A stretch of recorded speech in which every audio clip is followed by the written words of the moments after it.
జనగాం జిల్లా కొడకంట్ల మండలం వయ్యన్న వాగు రిజర్వాయర్ నుంచి సూర్యాపేట జిల్లాకు ఎస్ఆర్ఎస్పీ కాలువ ద్వారా తుంగతుర్తి ఎమ్మెల్యే మందుల సామెల్ నీటిని విడుదల చేశారు. ఈ సందర్భంగా ఆయన మాట్లాడుతూ రైతులకు సాగునీరు అందించేందుకు అభివృద్ధికి మారుపేరైన కాంగ్రెస్ పరిపాలనలోనే ఎస్ఆర్ఎస్పీ కాలువలు తవ్వించడం జరిగిందన్నారు.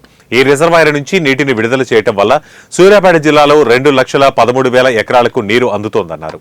గత ప్రభుత్వం కాళేశ్వరం నిర్మించి ప్రజాధనాన్ని దుర్వినియోగం చేసిందని, అర్ధరహితంగా కాళేశ్వరం నిర్మించడం వల్ల నీటి నిల్వలు లేకపోగా రైతన్నలకు కన్నీళ్లు మిగిలాయని ఆవేదన వ్యక్తం చేశారు.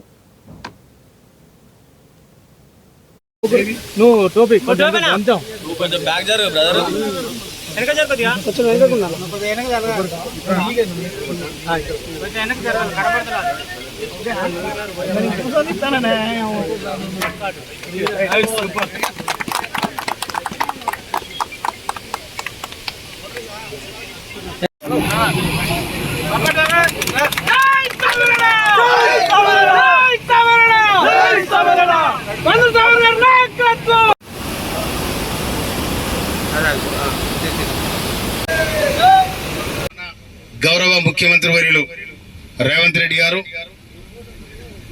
వారికి వ్యవసాయం మీద ఉన్న సంకల్పం, రైతు మీద ఉన్న సంకల్పం, అదేవిధంగా గౌరవనీయులు మన జిల్లా మంత్రివర్యులు, మన నీటిపారుదల శాఖ మంత్రులు గౌరవనీయులు ఉత్తమ్ కుమార్ రెడ్డి గారు కూడా నిన్న ఫోన్ చేసిన నేను సిఈ గారితో మాట్లాడితే ఒకసారి మినిస్టర్ గారు కూడా మాట్లాడమని చెప్తే ఉత్తమ్ కుమార్ రెడ్డి గారికి నిన్న ఫోన్ చేసిన, సార్ మరి ఇక్కడ ఎస్ఆర్ఎస్పీ నీళ్లు వదిలిపెట్టారు, రైతులు అడుగుతా ఉన్నారు అంటే సామెలకు దాన్ని నువ్వు వదిలిపెట్టమని చెప్పిండ్రు.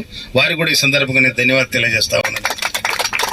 ఎందుకంటే వారు కూడా స్వయం తాటిపోల వాస్తవులు కాబట్టి ఇక్కడ ఉన్న పరిస్థితులు కూడా వారికి నేను వివరించాలి కాబట్టి చెప్పడం జరిగింది.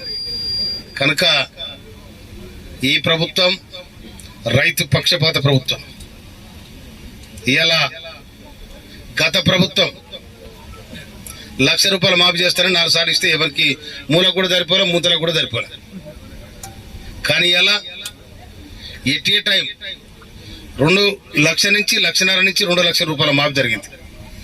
ఆ జరగని వాళ్ళు ఎవరైతే సాంకేతిక పరంగా వాళ్ళకు వచ్చిన ఇబ్బందులు ఏవైతున్నాయో, ఆ మాఫీ కాని రైతులు ఎవరైతే ఉన్నారో వాళ్ళందరూ కూడా ఇళ్లలో పోయి ఎంక్వైరీ చేయమని ఈఎన్సీ ఏఈఓకు అగ్రికల్చర్ ఎక్స్టెన్షన్ ఆఫీసర్కు ప్రభుత్వం ఆదేశాలు ఇవ్వడం జరిగింది. ఆ విధంగా వాళ్ళు కూడా ఇళ్లలోకి వస్తున్నారు.